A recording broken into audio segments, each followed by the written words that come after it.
आज हम लोग क्लास 7th स्टैंडर्ड मैथ को सीखेंगे, जिसमें हम लोग जानेंगे अबाउट ट्रायंगल। ट्रायंगल क्या होता है, जिसको हिंदी में हम लोग बेसिकली त्रिभुज बोलते हैं। तो आज हम लोग त्रिभुज के बारे में जानेंगे और इसको इंग्लिश में ट्रायंगल बोलते हैं। मतलब इसकी डेफिनेशन क्या हो जाएगी, इसी नाम से ही स्पष्ट है, ये ट्राई है। ट्राई एंगल का मतलब तीन एंगल, तीन कोण से घिरी आकृति जो बनती है। जैसे ये तीन कोण हमने ले लिया, एक कोण ये, एक कोण ये बना दिया, एक कोण है ये। क्योंकि कोण का नोटेशन जो है, कोण का जो सांकेतिक वर्ड है, सांकेतिक जो चिन्ह है यानी सिंबल है, वो है इस तरह से बनाते हैं। और ट्रायंगल का सिंबल ये है। तो हमने तीन एंगल लिया है, ये कोण है, तीन एंगल लिया है। इस तीन एंगल से हम इसको ज्वाइंट कर दे रहे हैं, यूँ ज्वाइंट कर दे रहे हैं, तो ये जो है त्रिभुज बन जा रहा है, ट्रायंगल। तो तीन भुजाओं से घिरी आकृति को हम त्रिभुज बोल देंगे, तीन कोण से या तीन भुजाओं से। तो हिंदी में एंगल से डेफिनीशन आती है और अंग्रेजी में भुजाओं से डेफिनीशन आती है। तो तीन भुजाओं से घिरी आकृति को या तीन साइड से घिरी आकृति को हम ट्रायंगल बोलते हैं, या तीन एंगल से बनी हुई आकृति को हम एंगल बोलते हैं। तो ये डेफिनीशन हो जाती है। अभी इसी यहाँ क्लासिफिकेशन आता है। क्लासिफिकेशन कैसे करते हैं, मतलब एक उसी एंगल बेस से ही क्लासिफिकेशन करते हैं, दूसरा साइड बेस से करते हैं। यानी क्लासिफिकेशन मीन्स टाइप्स, कितने प्रकार के ये जो है ट्रायंगल बन सकते हैं, ये त्रिभुज कितने टाइप से बन सकते हैं। तो इसमें अगर एंगल बेस से देखेंगे तो अगर ये 90 डिग्री से कम है, कोई भी एंगल 90 डिग्री से कम है, तो वो जो है एक्यूट एंगल ट्रायंगल कहलाता है। जैसे ये न्यून कोण है, न्यून कोण एंगल ट्रायंगल हो गया, इसको हिंदी में न्यून कोण एंगल बोलते हैं। तो न्यून कोण का मतलब क्या हो गया कि 90 डिग्री से जिसमें जो सबसे बड़ा एंगल है वो 90 डिग्री से कम हो, यानी उस त्रिभुज में बड़े से बड़ा जो कोण है, जो एंगल है, वो 90 डिग्री से कम हो। मतलब ऐसा जो यहाँ देखो मैंने ड्रा कर दिया है, ऐसा जो स्ट्रक्चर बने, ऐसा जो त्रिभुज बने, ऐसा भी ट्रायंगल बने जिसमें मैक्सिमम जो कोण, जो सबसे बड़ा एंगल है, वो 90 डिग्री से कम होना चाहिए। तो उसको क्या बोलेंगे, एक्यूट एंगल ट्रायंगल। दूसरा, अगर 90 डिग्री से के बराबर है तो उसको समकोण बोलेंगे, यानी राइट एंगल ट्रायंगल बोलेंगे। यानी इक्वल, सबसे बड़ा जो है उसका जो बड़ा सबसे बड़ा कोण 90 डिग्री हो, उसको राइट एंगल ट्रायंगल करेंगे। अभी उसी में 90 डिग्री एंगल से अगर ये ग्रेटर है, कोई भी ऐसा बड़ा इस त्रिभुज में, इस ट्रायंगल में सबसे बड़ा जो कोण है, सबसे बड़ा एंगल 90 डिग्री से बड़ा होता है, तो उसको हम बोलेंगे अधिक कोण त्रिभुज या ऑब्ट्यूस एंगल ट्रायंगल। इस तरह से हमने समझ लिया कि एंगल बेस से acute angle, right angle, obtuse angle, इसकी डेफिनेशन समझ ली। अजी भुजा के हिसाब से, इसके आर्म के हिसाब से, इसके साइड्स के हिसाब से, इसके एज के हिसाब से, EDGE, एज को भी भुजा भी बोलते हैं, इसको आर्म भी बोलेंगे और इसको साइड भी बोलते हैं। तो आर्म साइड सी, इस तरह से इसको एक ही बोलेंगे, वो भुजा ही है। तो जिसमें समबाहु, ऐसा त्रिभुज जिसकी तीनों भुजाएं आपस में बराबर हैं। जैसे ये मैंने बना दिया, ये एक ट्रायंगल है जिसमें तीन कोण है, ABC। तो इसमें जो ये भुजा है AB, BC, CA आपस में बराबर है। ये क्योंकि ये समबाहु है। समबाहु का मतलब सभी भुजाएं आपस में बराबर हों। इसमें कोण जो है, ये B कोण है, ये कोण है, ये C कोण है, ये भी आपस में बराबर होने चाहिए और ये 60 डिग्री का होता है। दूसरा क्या है, आइसोसेल्स जो है, समद्विबाहु त्रिभुज जिसमें दो भुजाएं आपस में बराबर हों, AB एंड AC, ये दोनों भुजाएं बराबर हैं और इसमें एंगल बी और सी ये आपस में बराबर है, क्योंकि इसके सामने ए बी के सामने ये भुजा के सामने ये एंगल आता है और ये भुजा के सामने यह एंगल होता है। तो समद्विबाहु त्रिभुज में जिसकी भुजाएं बराबर हों उसके सामने के एंगल भी आपस में बराबर होते हैं। ये इसकी प्रॉपर्टी, इसलिए मैंने लिखा है। अभी विषम बाहु त्रिभुज स्केलीन में क्या होता है, इसमें इस त्रिभुज में A C is not equal to B C is not equal to C, इसमें तीनों भुजाएं आपस में बराबर नहीं होती हैं। ये तीनों भुजाएं बराबर नहीं होती हैं और ये तीनों कोण भी आपस में बराबर नहीं होते। ये विषम बाहु त्रिभुज हो गया। तो अभी हम लोग समझेंगे एरिया ऑफ द ट्रायंगल। जैसे हम एरिया ऑफ द ट्रायंगल क्या होता है, half into base into height. तो ये एरिया है। जैसे मान लो ये हमने एक ट्रायंगल ड्रा कर दिया, ये ट्रायंगल ड्रा कर दिया BC, इसके ऊपर हाइट डाल दिया H, यहाँ से कट कर दिया, ये मान लो पॉइंट D है।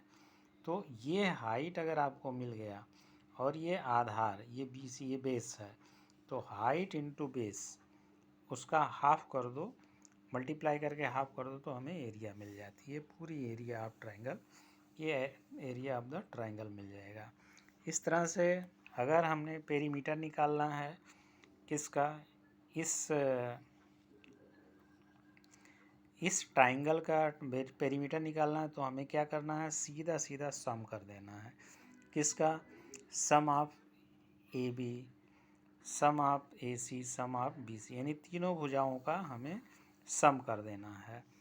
तो sum of the sides are called the perimeter.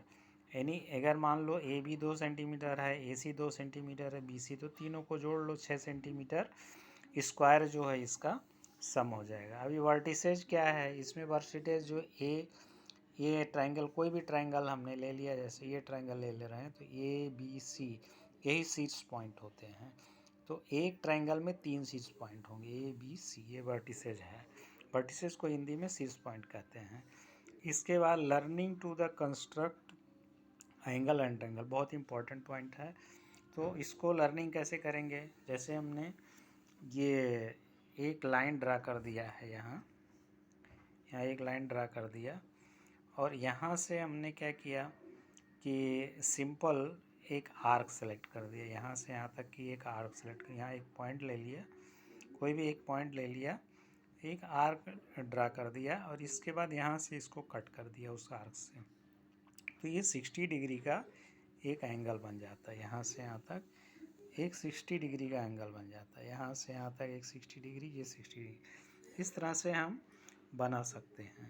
अब मान लीजिए कि मैंने इस पॉइंट पे ले लिया है, सपोज ये मैंने एक आर्क सेलेक्ट कर ली है, कोई भी एक आर्क सेलेक्ट कर लिए और इस पॉइंट को मान लीजिए बना दिया मैंने, एक कोई आर्क सेलेक्ट कर ली, तो ऐसे ड्रा कर देंगे यहाँ से।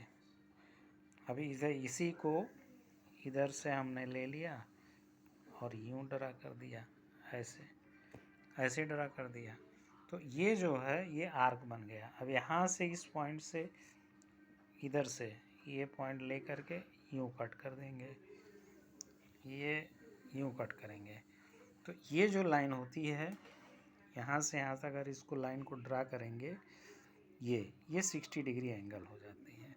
तो इस तरह से हम एंगल को ड्रा कर सकते हैं। अब यहाँ से देखिए मैं इसी आर्क को कुछ आर्क लेकर के यहाँ पे एक मार दिया, एक यहाँ से लेकर इसको मार, तो ये हाफ हो जाएगा। आप मेजरमेंट करोगे तो इसका ये हाफ हो जाएगा, यानी इसको यहाँ से यहाँ तक हम मिला देंगे, इसको यहाँ से यहाँ तक मिला रहे हैं, इस लाइन को यहाँ तक मिला देंगे तो ये हाफ हो जाएगी, ये 30 डिग्री का एंगल बन जाएगा। यहाँ पे ये देखो, अभी हमने क्या किया, यहाँ पे एक आर्क ले लिया, इसको पॉइंट मान करके और इसको पॉइंट मान करके इसको ड्रा कर दिया, तो यहाँ पे ये इसको अगर मिलाएंगे इस पॉइंट को, तो ये है 90 डिग्री का, ये 90 डिग्री की एंगल बन जाती है। अभी इस 90 डिग्री से यहाँ से कोई पॉइंट मान के एक आर्क सेलेक्ट किया और इसको यहाँ से करेंगे, तो जैसे हमने यहाँ पे ये ले लिया, कोई आर्क सेलेक्ट कर दिया, इस पे मान लो ये आर्क ले लिया, ये आर्क सेलेक्ट कर लिया।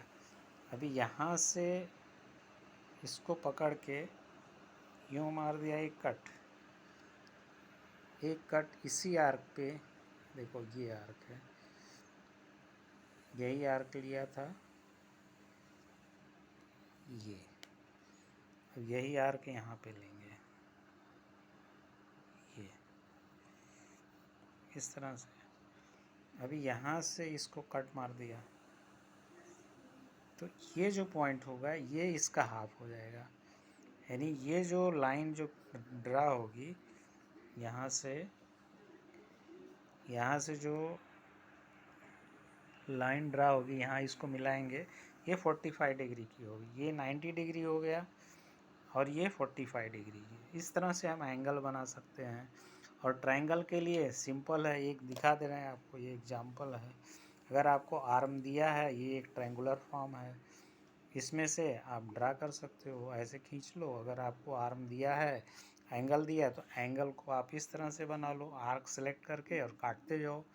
और इसमें जो है, इस एंगल को ड्रा करने के लिए सिंपल है, आपको आर्म दिया है तो ये एंगल बना लेना और इसके बाद यहाँ से इसके आर्म को ऐसे खींच करके आप एंगल को ड्रा कर सकते हैं। इसमें एक इम्पॉर्टेंट पॉइंट है कि एंगल को नोटेशन करते हैं इस तरह से, इसका सिंबल ये है और ट्रायंगल का नोटेशन ये है। यहाँ दूसरा इम्पॉर्टेंट पॉइंट है कि ये आर्म जो है ABC है, इसको आर्म को ये ABC यहाँ वर्टिसेज होती हैं, AB BC और AC ये साइड्स या एज या आर्म कहलाती है। यहाँ पे एंगल नोटेशन में आप देखेंगे एंगल A, ये एंगल A है, इस एंगल A को यहाँ पे angle A is equal to, यहाँ पे क्या करेंगे BAC, इसको BAC लिख सकते हैं या CAB, यानी बीच में एंगल आना चाहिए नोटेशन में। Angle B is equal to ABC या CBA, ऐसा भी लिख सकते हैं। Angle C is equal to ACB और इसको BCA हो सकता है। तो इस तरह से इसको नोटेशन हम लिख सकते हैं। अगले एपिसोड में हम लोग इसके न्यूमेरिकल्स करेंगे कुछ, जो मैं एक स्टैंडर्डाइज फॉर्म में आपको बता दे रहा हूँ, इससे आप सारे न्यूमेरिकल सॉल्व कर सकते हो। तो थैंक यू, अगले एपिसोड में फिर मिलते हैं।